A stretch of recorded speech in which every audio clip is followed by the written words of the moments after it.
Hey, and welcome back to 365 Days with mxmtoon. As you know, I am Maia, the singer, the songwriter, video maker, Oakland native, and today a heist historian. I'm also a big fan of history. I love untold stories, gross facts, hidden secrets, and anything weird, dark, and funky from the past. Each day, I'm going to share a few of my favorite deep cuts with you, so let's take a look at today's stories. It's 365 with mxmtoon. New facts every day, so don't leave too soon. I'm gonna teach you stuff, no it won't be tough. Gonna go a year till you've had enough. It's 365 mxmtoon.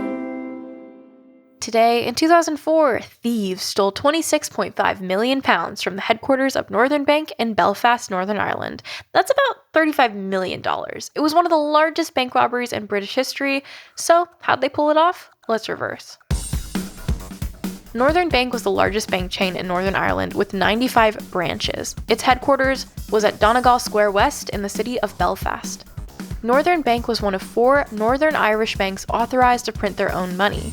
The night before the heist, 2 groups with gang members went to the homes of Northern Bank employees, one in Downpatrick and one in Polegrass, and kidnapped 2 separate bank employees, Chris Ward and Kevin McMullen. Ward was driven to where McMullen was being held by members of the gang dressed up as the police service of Northern Ireland. Some of the gunmen stayed back at Ward's home, making sure his family didn't call the police or try to escape.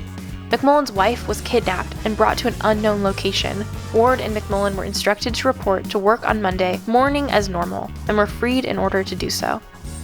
Ward and McMullen were given cell phones to wait for instructions from the conmen. They instructed Ward to take a bag of £1 million notes to a bus stop on Queen Street, where he would pass it off to one of the robbers. This small, relatively speaking, exchange was considered the test run for the thieves' major evening plan. McMullen and Ward were instructed to stay at the bank after business hours. Once everyone else had left, the 2 men were asked to open the bank vaults, and if they disobeyed, their families would be killed. They let some of the thieves into the building and took them downstairs to the basement vaults. Other thieves waited in vans outside the bank and took the money in sacks like the test run earlier in the day. The crooks escaped with £26.5 million. $10 million in new Northern Bank sterling banknotes, $5.5 million in used Northern sterling banknotes, $4.5 million in used sterling banknotes from other banks, and smaller amounts of euros and US dollars. It was suspected that the thieves planned the heist for December 20th because it was so common for people and businesses to deposit large sums of money right before Christmas, so they knew that there would be more liquid cash available than usual. Meanwhile, Mrs. McMullen was driving to Drumkeerag Forest and set free.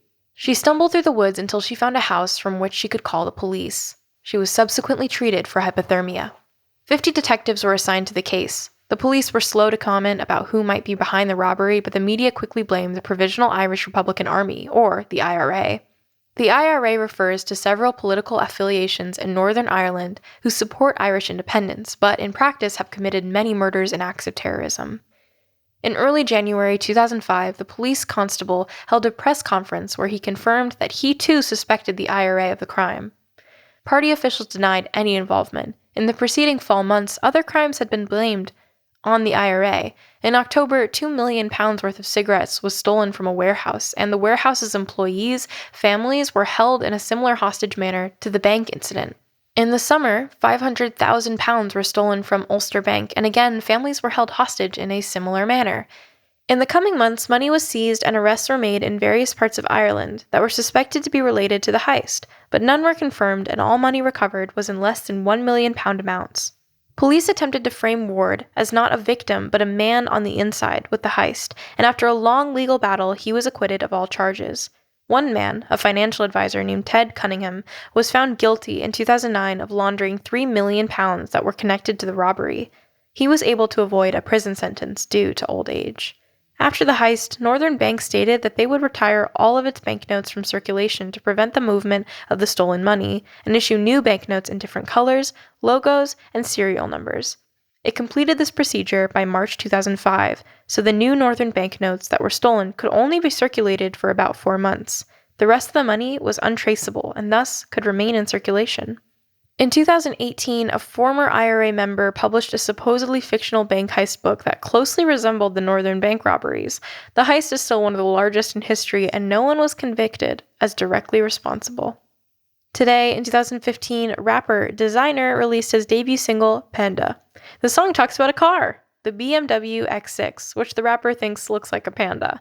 When the song was released, Designer was only 18 years old, and Panda went on to be the most on-demand streamed song in 2016. It topped the Billboard Hot 100.